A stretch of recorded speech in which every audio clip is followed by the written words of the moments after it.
Dios me lo bendiga, muy buenos días, siendo hoy el día del Señor 12 de junio, domingo 12. Voy a discutir la segunda parte de la clase que comenzamos la semana pasada. Hoy es la segunda y la última parte. Vamos a hablar acerca del tema de, hablando del reino de Dios parte 2.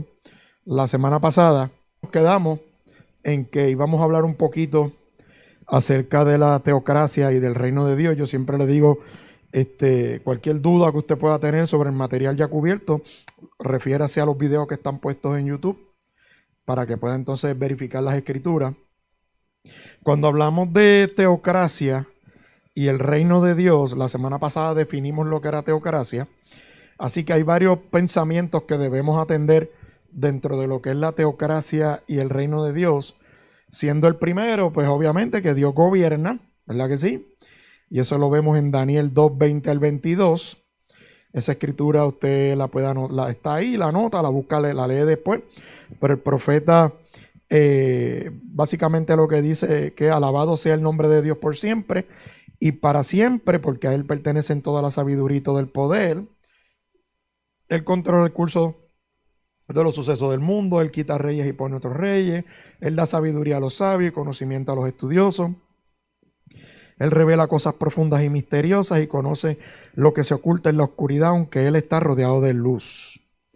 Así que el próximo pensamiento que tiene que ver con la teocracia y el reino es que las acciones de las personas continúan estando bajo la dirección y escrutinio de Dios. Esto es importante aclararlo porque independientemente seamos o no creyentes, a todos nos llegará el día en que tengamos que rendirle cuentas a Dios. Todos vamos a tener que rendirle cuenta, hermano. Seamos creyentes o no creyentes. Esa es la realidad. Así que eso no cambia la realidad de que Dios sigue siendo el rey soberano de todo el universo y todo lo que podemos ver y aún lo que no podemos ver forma parte del reino de Dios. Sin embargo, cuando hablamos de esto, fíjese que yo utilizo las palabras dirección y escrutinio porque el ser humano, nosotros que habitamos este planeta, vivimos dentro de un parámetro. Nosotros no nos podemos ir fuera del planeta Tierra a vivir porque nos morimos sin tener trajes de astronauta y todas esas cosas. Así que por eso yo utilizo dirección y escrutinio, porque hay que tener mucho cuidado y yo siempre hago esta pregunta y es la siguiente: ¿Dios controla todo? Esa es la pregunta que yo le hago muchas veces a la gente. ¿Dios controla todo? No es para que usted me la conteste, es para que reflexione, ¿verdad que sí? ¿Verdad? Y yo les he enseñado a usted en otras clases lo que es la teodicea abierta versus la teodicea ortodoxa. Teodicea abierta plantea que Dios creó el globo, hizo la creación, creó el planeta y lo soltó. Y lo dejó ahí y el planeta está dando vueltas, ¿verdad? Girando alrededor del sol y sigue ahí. Y Dios no se inmiscuye en nada, eso es problema de ustedes, allá ustedes, yo los cojo cuando llegue el día del juicio. Allá es el día, ajustamos cuenta. Eso es teodicea abierta. La teodicea ortodoxa lo que te plantea es que Dios está activo en su creación, está activo en lo que ocurre en el planeta y que Dios es inmanente, o sea, que forma parte de la creación. Así que yo creo en que Dios ciertamente creó el universo, creó todo lo que vemos, nos creó a nosotros, pero la pregunta, y si yo creo que Él está activo en el globo terráqueo, la pregunta, el problema que yo tengo es cuando hablamos del reino, cuando decimos que Dios tiene control de todo. Si usted plantea que Dios tiene control de todo, usted me tiene que explicar a mí si cuando un niño es violado, Dios lo fue, eso está en la voluntad de Dios. Eso lo digo, exacto. El libre albedrío es una cosa, pero acuérdate que ya cuando nosotros estamos hablando del reino, es este planteamiento que existe dentro de nuestro lenguaje cristiano de que Dios controla todo. Y eso es un planteamiento que yo quiero darte de dónde surge. El planteamiento que la teología de que Dios controla todo parte del calvinismo, ¿ok? De la predestinación. Que yo no creo en la predestinación. ¿verdad? Y esto, predestinación, yo creo que lo hemos estudiado aquí. Hombre, yo creo que yo había pedido que trajéramos una clase, no me olvidé de la predestinación. Predestinación y arminianismo, ¿verdad? ¿Cuál es la diferencia entre esas cosas? Eso le toca a Laura. ¿Qué significa eso de la predestinación y qué significa eso de ser arminiano? Soy calvinista, ¿verdad? Aquí lo que significa de esto es que cuando tú me dices a mí que Dios controla todo, tú me estás diciendo a mí, entonces eso parte de la teología de la predestinación, que incluso Dios controla quién se salva y quién no. Por eso hay que tener cuidado cómo hablamos, lo que decimos.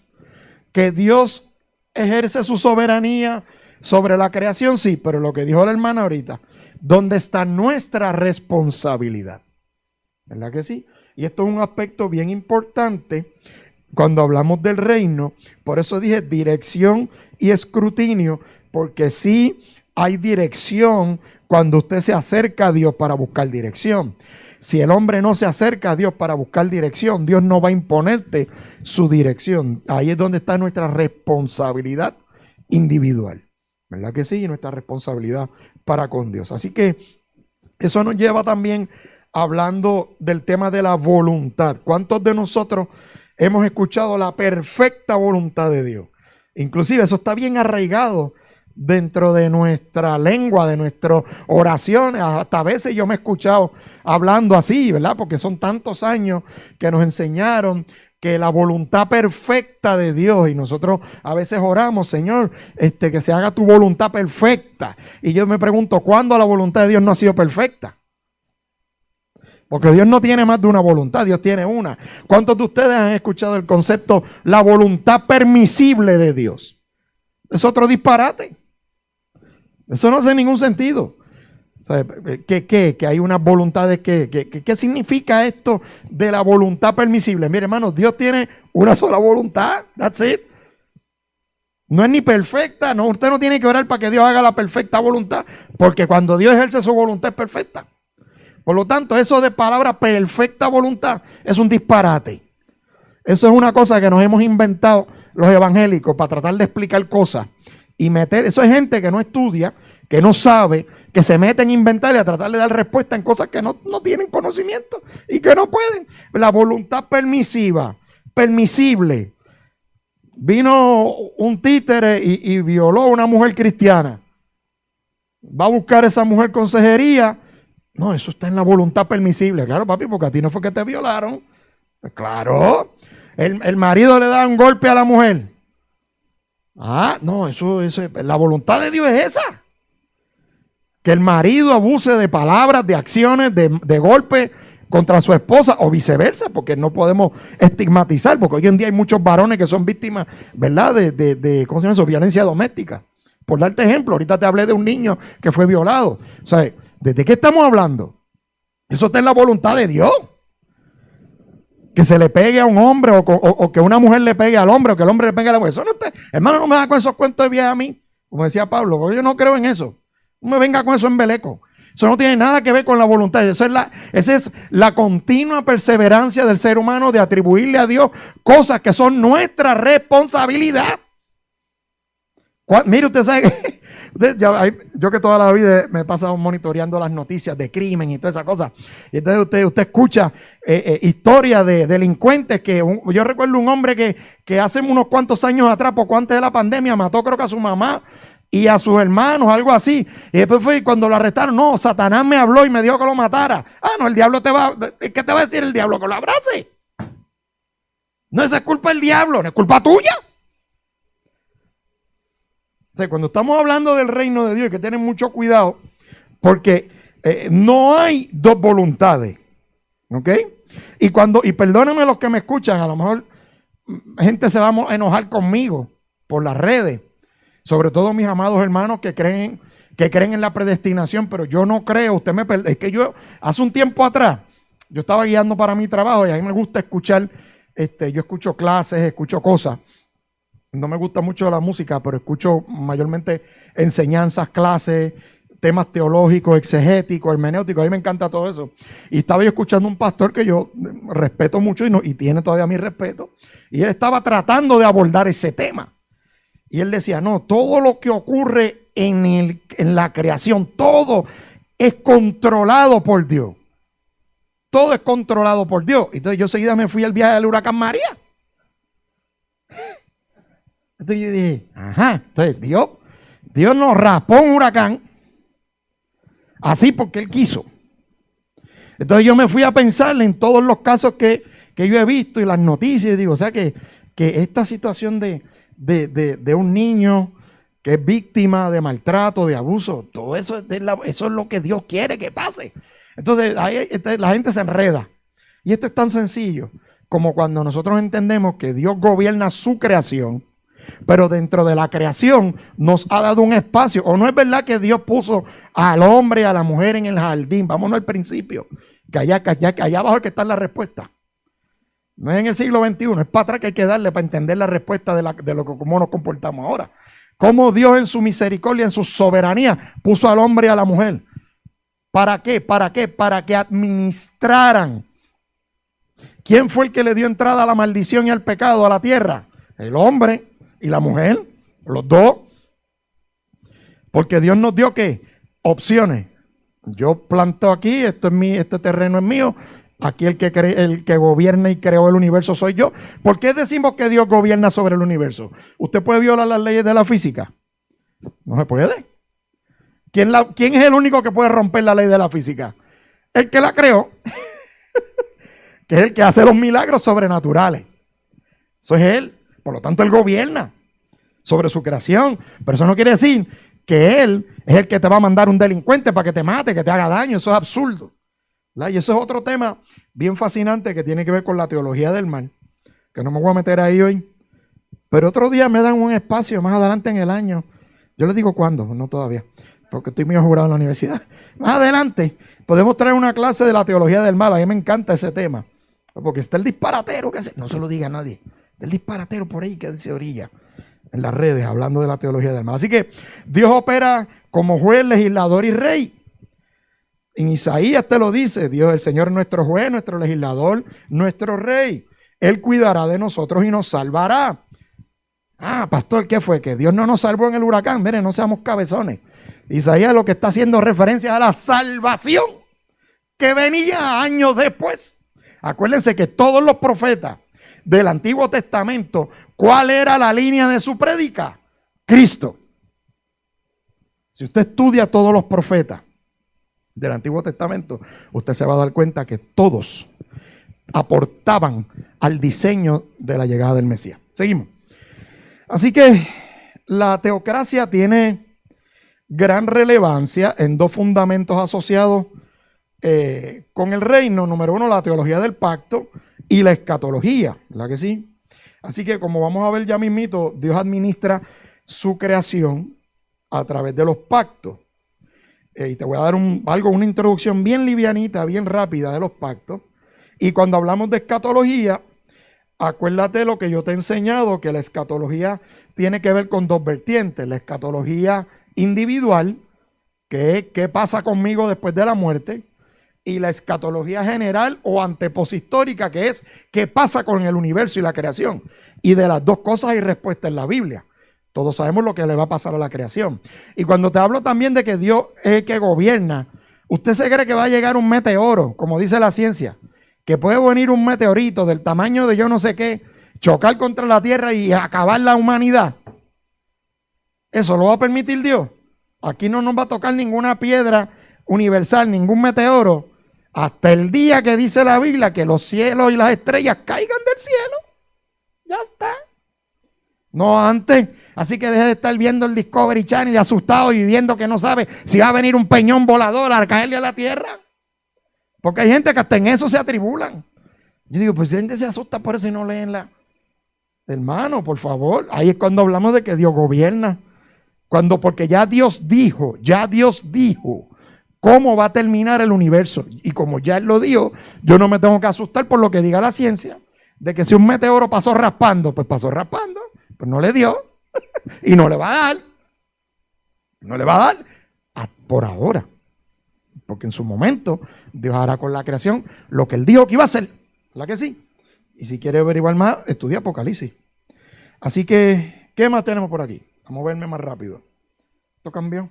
Ok, cuando hablamos del reino, abarca por lo menos 3 vertientes importantes, siendo la primera el reino universal. ¿Ok? Y eso tiene que ver con toda la creación. No solamente lo que podemos ver, sino aquello que no podemos ver. Le pregunto, ¿usted y yo hemos visto toda la creación de Dios? No. El hombre, ningún científico, ni el más inteligente, nadie ha podido ver toda la creación. Porque, y usted me corrigen los que son científicos aquí, ingenieros, el planeta Tierra está dentro de un sistema solar. Y el planeta Tierra gira alrededor del Sol. ¿Verdad que sí? Al igual que los planetas que componen el sistema solar. ¿Y qué es lo que mantiene a la Tierra ahí firme? La ley que Dios estableció cuando creó el universo, que a Dios le dio la gana de que la Tierra girara alrededor del Sol y le puso límite. A eso el ser humano le llama la gravedad del Sol, que atrae hacia sí los planetas y los mantiene, ¿verdad? En ese sistema solar está dentro de una galaxia. ¿Usted ha visto lo que es una galaxia? Hermano, búscalo en la televisión, búscalo en la internet para que usted vea qué cosa tan maravillosa. Y el sistema solar está dentro de una galaxia. Y en una galaxia hay miles y miles, millones de estrellas. Y dentro de una galaxia hay muchos sistemas solares parecidos al de nosotros, no iguales. Pienso yo que no son iguales. Esa es mi manera de pensar, no tienen que estar de acuerdo conmigo, ¿verdad? Yo no creo necesariamente que en esa galaxia hayan otros sistemas solares igual que el de nosotros. Esa es mi opinión. Bueno, no tenemos que estar de acuerdo. Y entonces, en esa galaxia hay muchos sistemas solares y muchos sistemas de planetas orbitando alrededor de estrellas. Tú sabes que el Sol es una estrella, ¿verdad? Tú lo sabías, yo espero que usted lo sepa. Que el Sol no es el infierno. No vaya a pensar eso. Porque hay gente que cree que el Sol es el infierno. ¿Sabe? No, eso no es. El infierno es una dimensión espiritual. No es una dimensión natural. Ahora, el lago que arde con fuego y azufre son otros 20 pesos. Que no nos vamos a meter ahí. Pero no es el Sol, no se asuste, no vaya a pensar, ahí es que está. No, hermano, no piensen eso. Entonces, esa galaxia está dentro de un universo. Y el universo, hay debates en la ciencia, pero las últimas veces que yo analicé, leí y vi los documentales decían que el consenso general es que es infinito. O sea, ellos no pueden contabilizar ni el principio del universo ni el final. Hay distintas teorías que hablan de la elasticidad del universo y toda esa vaina, que eso yo no sé nada de eso, pero las he estudiado, lo más interesante. Por lo tanto, por lo que podemos todos estar de acuerdo en que no hay un solo ser humano, por más que teorice, que nos pueda decir que existe ya, o sea, que la creación de Dios tiene límite. Lo que tiene límite es el cerebro de nosotros. Eso tiene límite. Así que cuando hablamos del reino universal, hablamos de la creación y del universo entero. Ahí tiene varias escrituras que después las busca, las anota con calma. No las voy a discutir ahora, porque no quiero consumir tanto tiempo en eso. La segunda vertiente, porque aquí sí que me voy a detener un momento. La segunda vertiente de las 3, vimos la primera, que es ¿cuál? ¿Reino qué? Esto está aquí. Reino universal. La segunda vertiente del reino, reino nacional. ¿Verdad que sí? Y ahí te estoy poniendo un planteamiento que es el planteamiento tradicional que se pone cuando nosotros hablamos de lo que es el reino nacional. Y eso tiene que ver con lo que Dios le habló a Israel como nación. ¿Ok? Por lo tanto, te estoy poniendo ahí el planteamiento teológico más común que dice que Israel como nación y pueblo escogido por Dios. ¿Ok? Así que ese es el reino nacional de Dios. Fíjate, y eso lo vamos a ver ahorita a través rapidito de los pactos. Y ahí tenemos varias escrituras, que no voy a entrar en ellas ahora por cuestión de tiempo, Tenemos Éxodo 19, 5 al 6, Deuteronomio 7, 6 al 8, Jeremías 31, 1, Romanos 11, 1 al 3. Así que hay ese planteamiento. Ahora bien, esto se me movió, perdonen. Entonces, la pregunta que nosotros nos tenemos que hacer cuando hablamos del reino de Dios en su dimensión del reino nacional. Ciertamente, Dios ha escogido a la nación de Israel. Eso es cierto. Y eso es una realidad, ¿verdad? Ahora bien, la pregunta que yo le voy a hacer a usted. ¿Israel es el pueblo exclusivo de Dios? ¿Sí o no? No, dice la hermana María. ¿Usted piensa que no? ¿Por qué?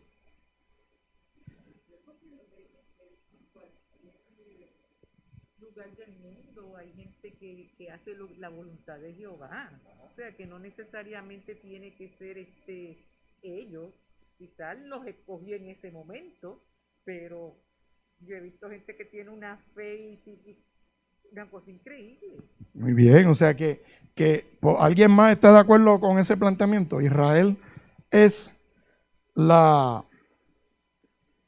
el pueblo exclusivo de Dios. No es el pueblo exclusivo de Dios. No es. Israel no es el pueblo exclusivo de Dios. Si eso fuera así, usted y yo estamos perdiendo el tiempo hoy aquí en vez de estar en casa durmiendo. ¿Verdad que sí? Yo te voy a aclarar un concepto, hablando del reino de Dios y en la parte del reino nacional.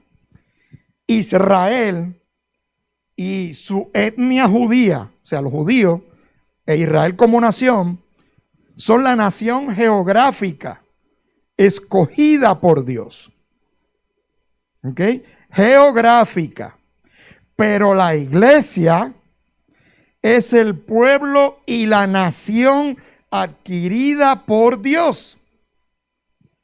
¿Ok? Eso significa que usted, como iglesia, usted no tiene que andar trayendo a los cultos la bandera de Israel. Pónmele el micrófono a la ahorita, quiere decir algo. Que repita, ok. Vamos de nuevo. Anótala bien. Israel y la etnia judía son la nación geográfica de Dios, pero la iglesia es el pueblo y la nación adquirida por Dios. Israel, la tierra prometida que Dios le prometió a los judíos. El establecimiento del Estado de Israel en la década del 40 es un cumplimiento profético. Los límites geográficos de la nación de Israel están establecidos por Dios. Dios cuida esa tierra. Dios la reconoce como nación. Dios reconoce que su pacto y sus ojos han estado ahí desde que Él llamó a Abraham. ¿Verdad que sí? Pero la iglesia es el pueblo adquirido por Dios. Por lo tanto, la nación de Israel como etnia se constituye en una nación geográfica, mas no así superior a la iglesia. ¿Usted me entiende? ¿Por qué la Israel como tierra no es superior a la iglesia? Porque Cristo compró a la iglesia a través de el sacrificio y la resurrección. ¿Por qué yo tengo que hacer un planteamiento tan claro en cuanto a esto? Porque muchas veces nosotros hemos visto dentro de las iglesias que se ha metido el mesianismo judío. Y usted ve iglesias que tienen hasta las banderas de Israel puestas bien grandes en los púlpitos, detrás de los podios. Israel es la nación, el pueblo escogido por Dios, eso está claro. Pero la iglesia es el pueblo comprado a través del sacrificio en la cruz del Calvario. Así que no vaya usted a pensar que el judío va por encima de usted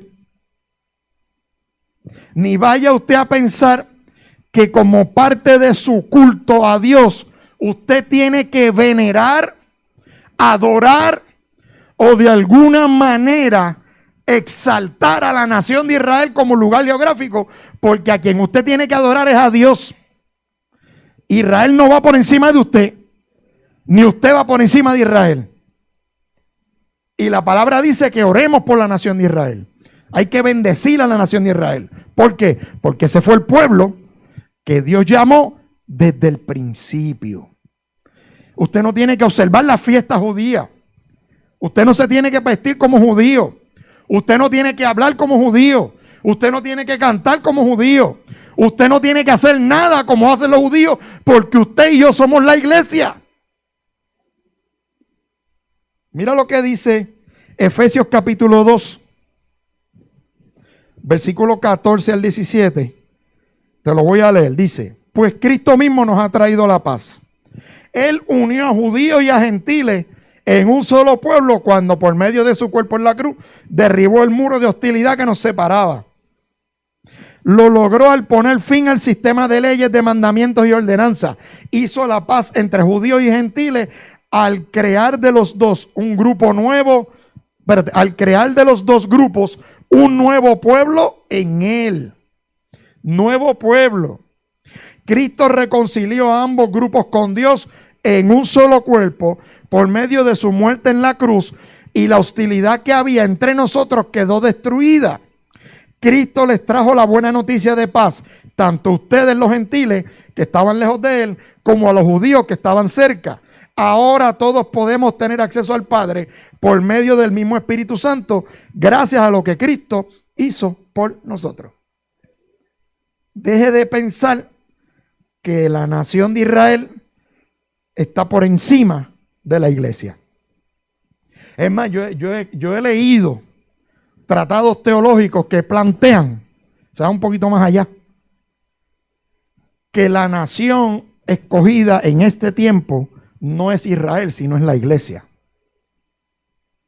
Y yo, como siempre, tengo problemas con los extremos, porque la Biblia me enseña a mí que hubo un pueblo, una etnia que él identificó porque le dio la gana en su soberanía y los llamó como su santo pueblo. Eso dice la Biblia.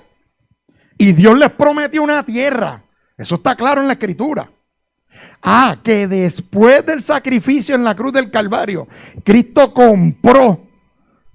Y ahora está la figura de la iglesia que no existía antes. Por lo tanto, ahora somos todos herederos según la promesa, dice la Escritura, a través de la promesa que Dios le dio a Abraham. Por lo tanto, Israel sigue siendo, como lugar geográfico, la nación escogida por Dios. Usted va al gobierno de Israel, el primer ministro, eso es un gobierno establecido por Dios. El establecimiento de Israel, creo que fue en 1948 o 47, se hizo en cumplimiento de una palabra profética, que Dios iba a traer a todo el mundo de las naciones a su tierra. La cumplió. Pero perdóneme, la iglesia es el pueblo adquirido de Dios. Y ahora mismo, cuando venga Cristo, Él no va a decir, no, los judíos se van primero. Por eso lo dice la Escritura, no hay ni judío ni gentil. Ahora todos somos, ¿qué? Un solo pueblo. ¿En quién? En Cristo. Y si tú recuerdas una escuela bíblica que yo te traje hace el año pasado o el anterior, de una encuesta que hicieron, que enviaron gente a encuestar judíos y enviaron gente a encuestar árabes, palestinos, y le preguntaban a los judíos quién era Jesús y le preguntaban a los musulmanes quién era Jesús, y las respuestas de los judíos eran respuestas burlonas, diciendo hasta palabras sucias acerca de Jesús. Y cuando le hacían la misma pregunta a un musulmán, el musulmán decía, no, espérate, Jesús es un profeta. Ninguno de los dos lo reconoce como Dios. Pero entonces en la iglesia todavía hay gente en la iglesia. Hoy en día hay gente todavía en la iglesia que tiene una veneración por Israel como nación geográfica que yo no entiendo y que no se sostiene por la Biblia. Yo recuerdo haber escuchado a un predicador que fue a la iglesia cuando Brenda y yo éramos pastores de jóvenes, que aquel predicador dijo que cuando fue al monte donde crucificaron a Jesús en uno de sus viajes, a la tierra que se llama la Tierra Santa. Mire, yo te voy a decir algo, deja de llamarle Tierra Santa. ¿Quiénes son los santos? Hermano, porque usted se me queda mirando y yo me enfogono. No tenga miedo en contestar, que es lo peor que puede pasar, que diga un disparate, pues para eso estamos, para aprender. Yo no soy perfecto, ¿sabes todos los disparates que yo he dicho en mi vida? Montones, me tienen, estoy bendito. Dejemos de estarle llamando a Israel nación santa, tierra santa. ¿Quiénes son los santos? Nosotros. Antes de Cristo y después de Cristo son otros 20 pesos. Que aquello tiene reviste de montones de lugares históricos. Pues claro. Mira, entonces ese predicador decía que él se fue allí, al lugar donde crucificaron a Jesús, y que él sintió una vibra. Esas fueron sus palabras, una vibra. Y que él se tuvo que tirar a orar allí, que tuvo una comunicación con Dios. Y digo, pero este no es más fácil. Te hubieses ahorrado el pasaje, el hotel, la transportación, las comidas, y en la misma presencia de Dios la recibí en tu casa. Porque yo, para poder sentir a Dios, no tengo que ir hasta Israel. Yo oro a Dios en mi casa y me tiro allí. Yo siento a Dios. Pues exacto. Imagínense usted, el que vive allá rechaza a Cristo. En su inmensa mayoría. Entonces usted los ve. Y dale con la jeringa del mesianismo. Y dale con la jeringa del judaísmo. Y metiendo el judaísmo dentro de la... Hermano, usted me perdone. Si usted me está escuchando por los medios, le tiro un besito. Si no le gusta lo que le estoy diciendo, hay un botón ahí que dice end, leave, usted cancela y se va, no escuche más nada. Adelante, hermana. Incluso Laura. hay una nueva, aunque no es tan nueva, lleva unos años que se hacen pruebas genéticas para traquear o trazar de que tengo sangre judía, y eso dentro de la iglesia se está haciendo, es una práctica que se paga una cierta cantidad de dinero. Se hacen pruebas como lo de ADN. Pruebas de ADN para traquear de que tengo sangre judía, y no sé para qué. Porque eso no me hace mal. ¿Qué valor añade? Fíjate, qué bueno que la hermana Laura, la pastora Laura trajo eso. ¿Qué valor añade el que me hagan una prueba en ancestry.com, que ahí es donde las hacen? Usted sabía que ancestry.com es de los mormones y todo el mundo le está enviando su ADN a los mormones y no sé lo que están haciendo. Pero no me voy a meter ahí hoy. Están mandando tu ADN. Yo no sé quién va a tener tu ADN. A mí eso me para los pelos. Yo nunca me voy a hacer una prueba de esa para ver si yo... Porque a mí no me importa si yo tengo sangre judía o no. ¿Acaso eso me hace más cristiano o menos cristiano? Porque la sangre judía que... Hermano, pues usted sabe cómo los judíos rechazaron a Dios. No reconocen ni como nación. Y en la inmensa mayoría del judío que vive en Israel, la inmensa mayoría, no todo, la inmensa mayoría rechazan a Cristo como el Salvador. Imagínese usted. Las suciedades que hablan de él, búsquelo en YouTube. Yo lo vi. A mí hasta me dio coraje. Yo dije, es que me dan ganas de caer de allá a bofetar a esa gente. Y entonces, todo el mundo, a mí me encantaría ir y visitar Israel.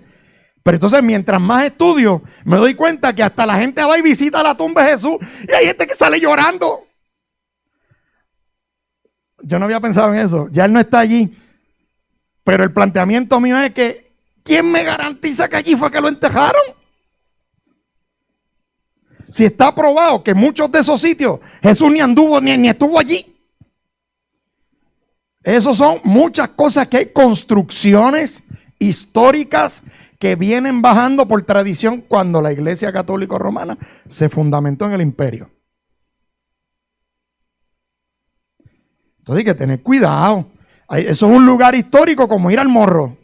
¿Para qué usted va a pagar 8,000 pesos un viaje para ir allá? Si usted puede ir allá al Morro, mire, usted quiere visitar algo, vaya y visite otra cosa. Si usted quiere ir a Israel, vaya, yo quiero ir. A mí me encanta, eso lo dije a Brenda, a mí me encantaría ir, lo que no me gusta es el precio. Un viajecito entre dos sale casi 7,000 billetes. Y cuando usted me pone a mí 7,000 pesos para ir para allá, yo digo, Señor, mejor muéstramela en visión, porque esos 7,000 pesos yo puedo hacer un montón de cosas en casa. ¿No? Entonces, ¿qué te quiero decir? Mira lo que dice Primera de Pedro, capítulo 2, 8 al 10. Estamos hablando del reino y aquí hay muchos misconceptions, aquí hay muchas cosas que nosotros como iglesia tenemos que educar. Y hay gente que se molesta conmigo cuando yo digo estas cosas. Pero es la realidad, hermano. No, es que nosotros como pastores tenemos que enseñarle a la gente a que vivamos en libertad. El movimiento judío lo que ha venido es a esclavizar y a matar la iglesia, hermano.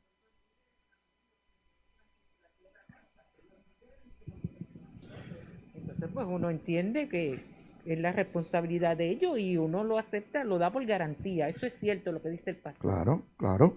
Israel, de nuevo, como etnia y como lugar geográfico, sin duda alguna, escogido por Dios, establecido por Dios. Eso está claro.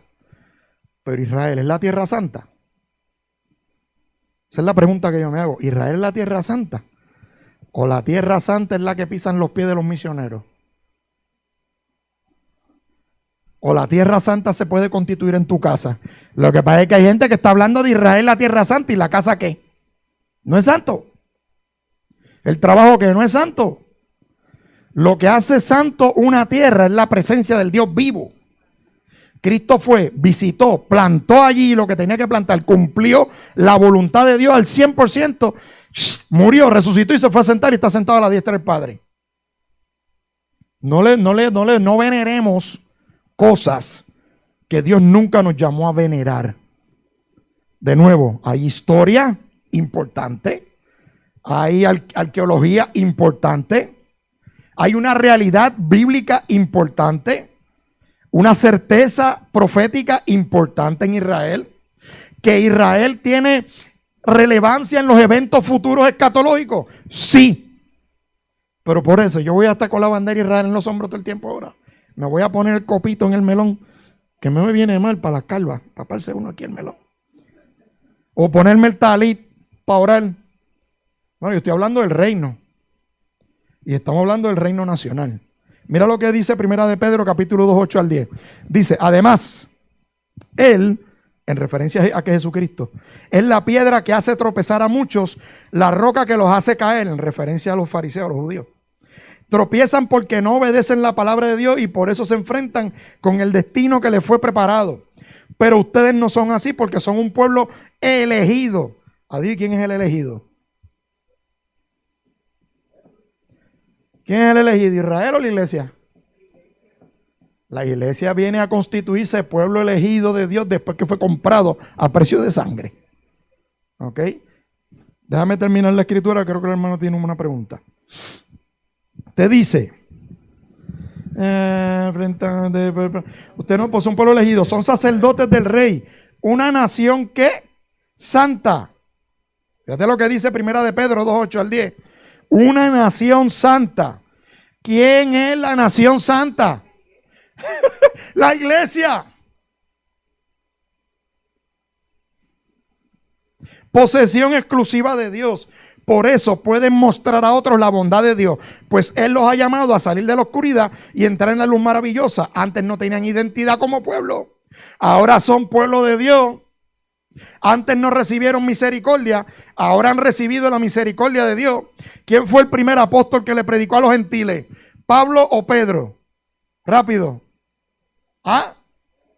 ¿Quién? Juan Pedro, gratitud. ¿Nadie sabe quién fue? Pedro fue el primero que le predicó a los gentiles. Primera de Corintios 3:16. ¿No se dan cuenta de que todos ustedes juntos son el templo de Dios y que el Espíritu de Dios vive en ustedes? La propia escritura lo dice bien claro.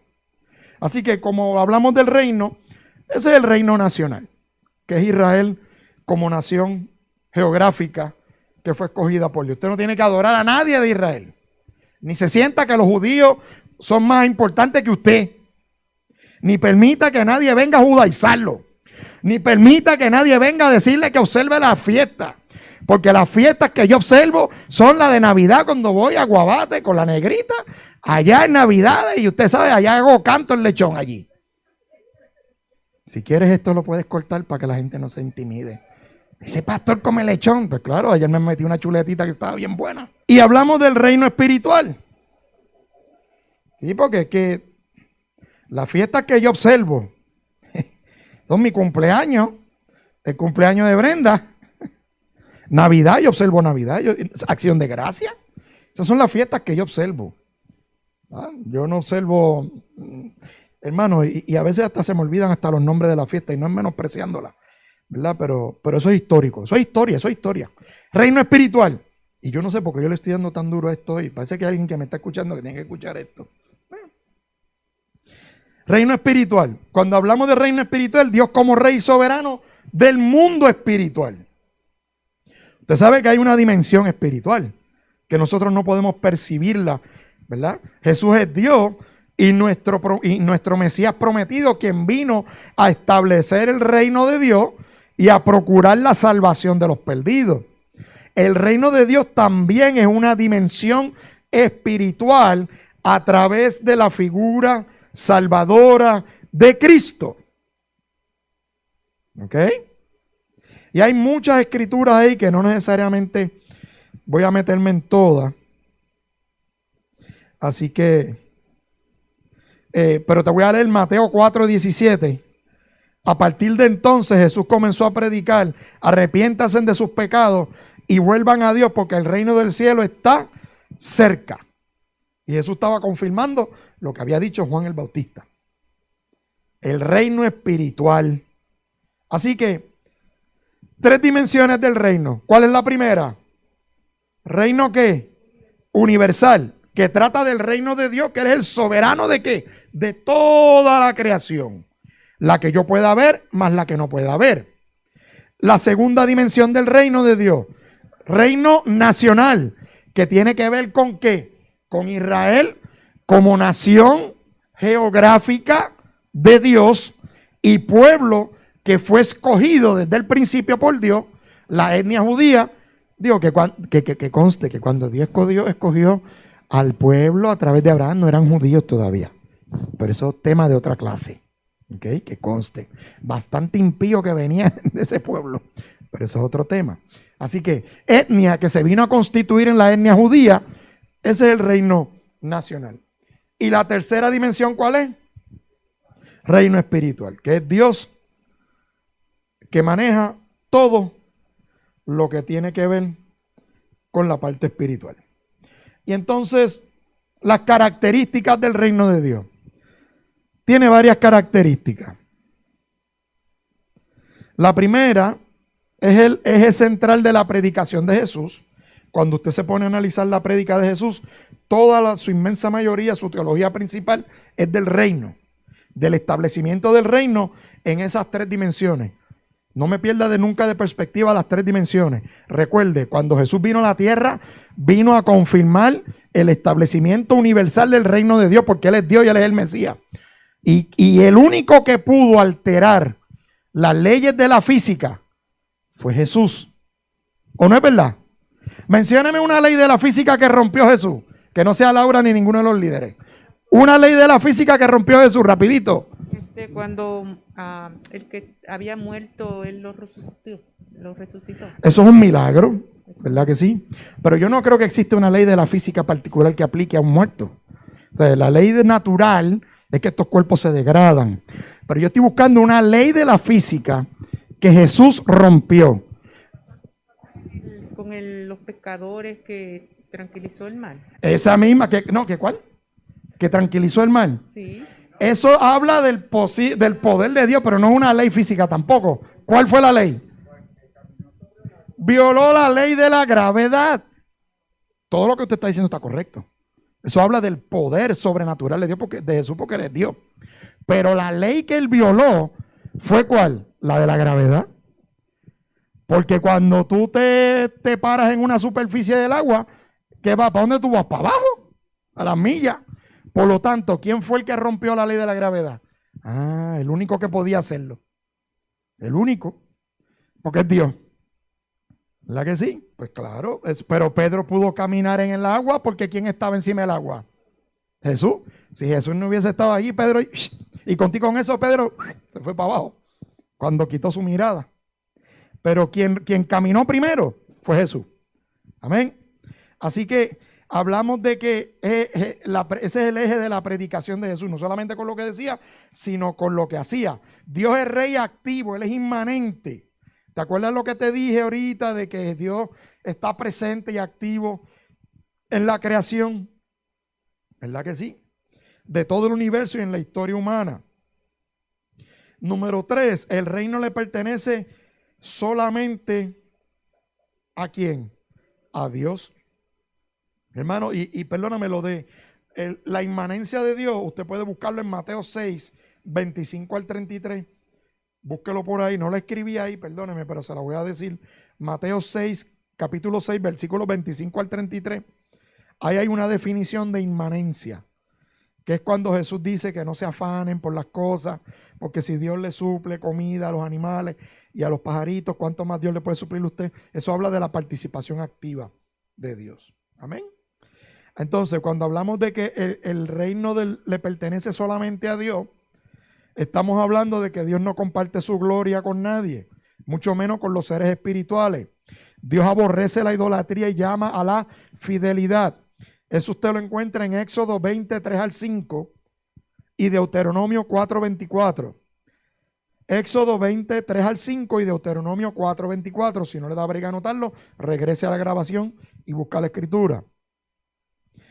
Dice, Dios se relaciona con su pueblo. Así que la relación de Dios con su pueblo, mis hijos, no cambia. Eso fue así y eso seguirá siendo así. Por lo tanto, eso es una característica del reino de Dios. Y eso lo vemos en Salmo 33, 10 al 14. La relación de Dios con su pueblo. Salmo 33, 10 al 14. El reino de Dios está disponible para todos. Usted ve lo que yo le dije ahorita, que el reino de Dios no es para un grupo de personas preseleccionadas ni predestinadas. El reino de Dios está disponible para todo el mundo. ¿A través de quién? De Cristo Jesús. Eso está en Juan 3, 15 al 20. Juan 3, 16. Pero está Juan 3, 15 al 20. Usted tiene ahí esa perícopa para que la analice. Solamente se puede acceder al reino de Dios a través de Jesús. No hay otro camino al Padre ni al reino de los cielos sino a través de Jesús. Juan 14, 6. Pues lo busque y lo lee con calma. Y Dios gobierna su reino a través de sus pactos. Así que ahora yo quiero rapidito hablarte un poquito, antes de adelantar para terminar, hablarte un poquito acerca de lo que son los pactos. Esto no tiene nada que ver con que usted esté pactando chavo. Estos no son los pactos esos que nos enseñaron de que tú tenías que pactar con Dios una ofrenda. Eso no es bíblico. De hecho, déjame mantenerme aquí. El gobierno de Dios a través de sus pactos, Dios es soberano y ha decidido pactar voluntariamente con el hombre. Cuando tú te vas a la definición de pacto, tú te das cuenta que el único que puede establecer un pacto es Dios. El hombre no puede pactar. O sea, yo no puedo ir donde Dios y decirle, yo voy a pactar contigo, que yo voy a hacerte fiel para siempre. Es un embuste. Porque nunca le vamos a ser 100% fiel a Dios. Mientras estemos en este cuerpo de pecado y de carne, siempre vamos a fallar. Por lo tanto, los pactos revisten de una autoridad suprema. El que pacta con la nación, el que pacta es el grande. Pacta con sus súbditos. Eso se llaman pactos de avasallaje. Perdón, me olvidó la palabra. Pactos de avasallaje. Y es que el patrón, el grande, el que manda, es el que pacta con el que le sirve. El rey es el que establece pacto con sus súbditos, no el súbdito con el rey. Porque una de las características de un pacto es que viene acompañado de un compromiso de bendición a cambio de un retorno de obediencia. Por lo tanto, el hombre no puede decirle a Dios, yo te voy a bendecir para que tú me seas obediente a mí. El hombre no puede hacer eso. El que le dice al hombre, yo voy a ser bueno contigo, yo te voy a bendecir, pero tú tienes que serme fiel. Tú tienes que ser obediente. Y eso lo vemos en la Escritura, en Deuteronomio, las consecuencias de la bendición y de la obediencia y la desobediencia. ¿Ok? Así que cuando hablamos de pacto, Dios es que pacta voluntariamente. Así que los pactos de Dios son permanentes porque son seguros en Él. Cuando Dios nos ha hecho un pacto con el hombre, ahí tenemos la confianza de que son seguros porque envuelve su palabra, su promesa, parte de su fidelidad. ¿Ok? Y eso lo vemos en 2 de Corintios 1, 19 al 20. Dice, pues Jesucristo, el Hijo de Dios, no titubeaba entre el sí y el no. Él es aquel de quien Silas, Timoteo y yo les predicamos, siendo el sí definitivo de Dios. Él siempre hace lo que dice. Pues todas las promesas de Dios se cumplieron en Cristo con un resonante sí. Y por medio de Cristo, nuestro amén, que significa sí, se eleva a Dios para su gloria. Tenga cuidado. Brenda y yo hemos casado personas. Yo le voy a explicar rapidito. Yo no creo, ay Dios mío, esta así negra que me van a tildar de hereje bien fuerte, más de lo que me han tildado. Yo no creo que el matrimonio es un pacto. Qué silencio. Pastor, póngame el micrófono a alguien para que me ayude, porque si no me van a linchar aquí. Que tiene sentido porque nosotros no somos capaces de pactar una unión permanente, ni siquiera pactar con Dios de que eso va a ser permanente. Exacto. El matrimonio es un compromiso ante Dios. No es un pacto ante Dios. Porque si fuera un pacto, ay Dios mío, tuviera esto. Ahora es un compromiso perpetuo, que es una de las características de la definición del pacto. Fíjate qué interesante. El matrimonio no es un pacto, es un voto de compromiso. Sin embargo, cuando tú y yo nos casamos, es que, ¿tú sabes por qué yo traigo esto? Porque hoy en día hay un chiste con esto de los matrimonios, hermano, esto es un vacilón.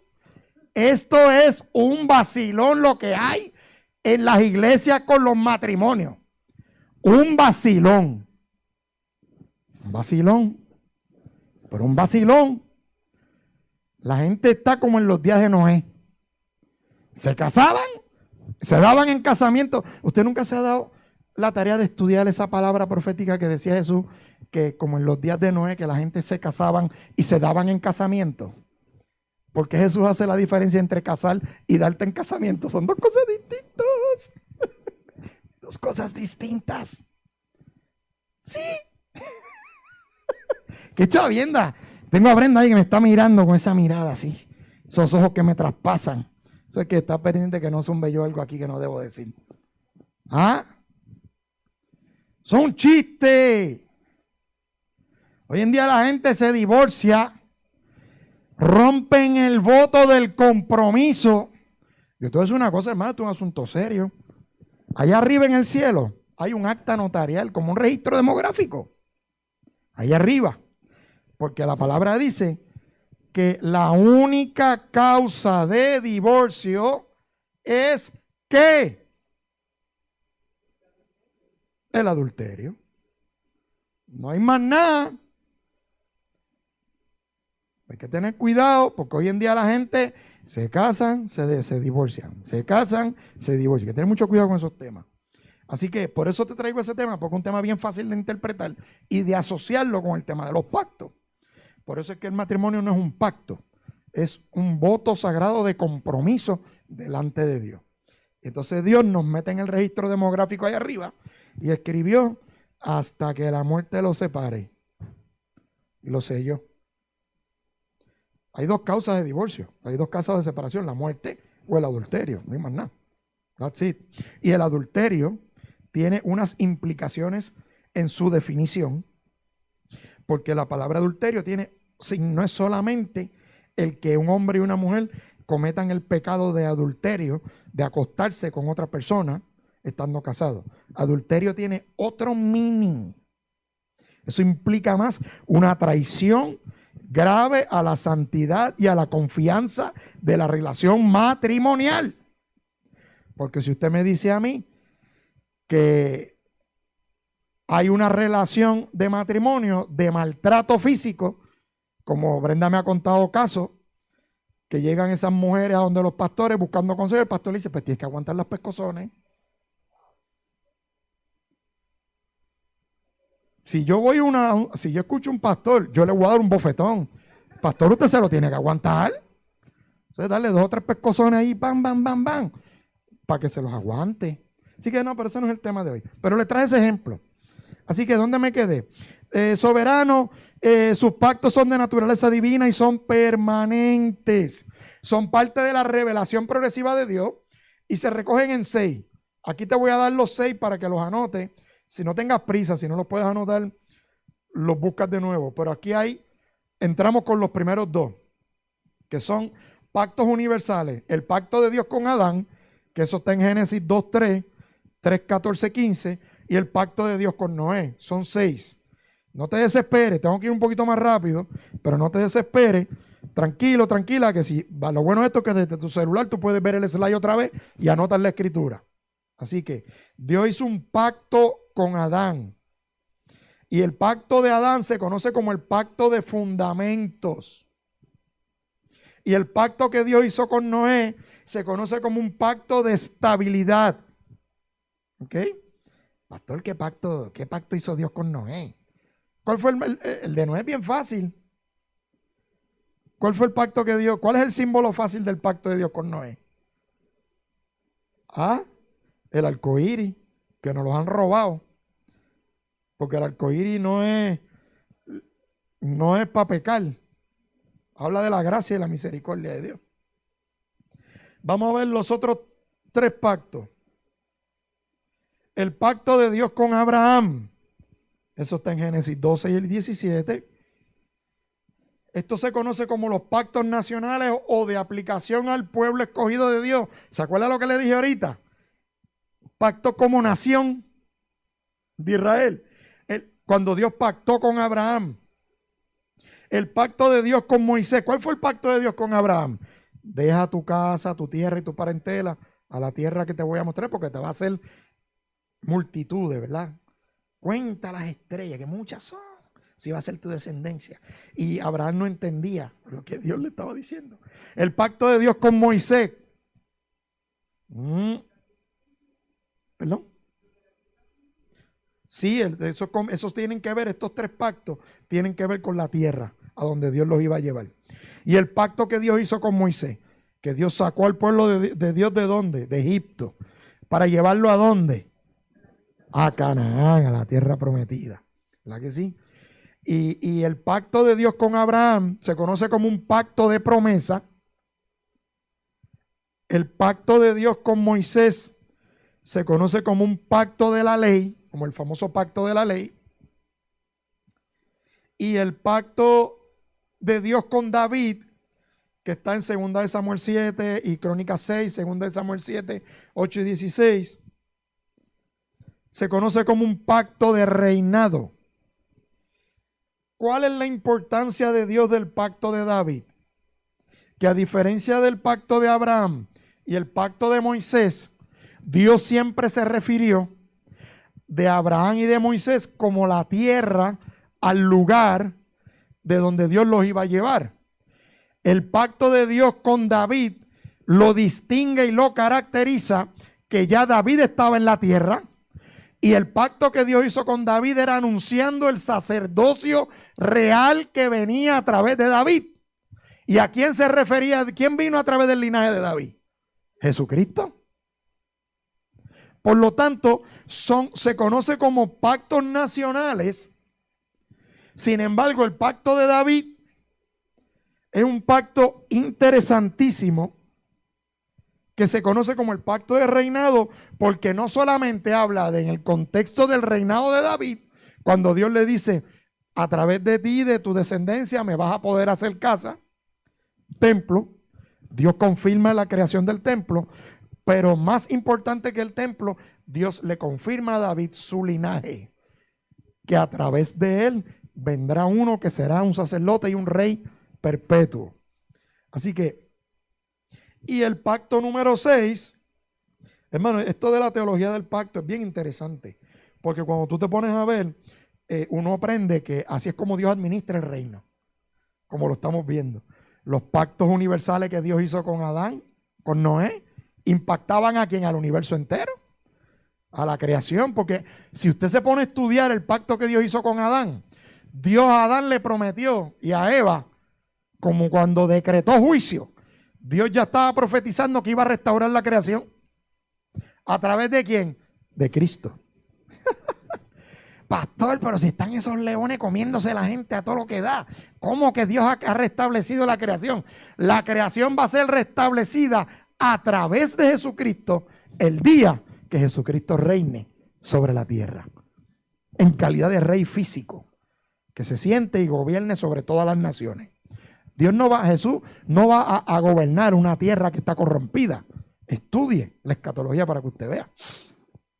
Y el pacto número 6, el último, se conoce como el nuevo pacto de Dios en Cristo, que este se le conoce como el pacto de la gracia, que es el pacto que estamos viendo nosotros ahora con nuestros ojos después, 2000 años después de que vino Cristo.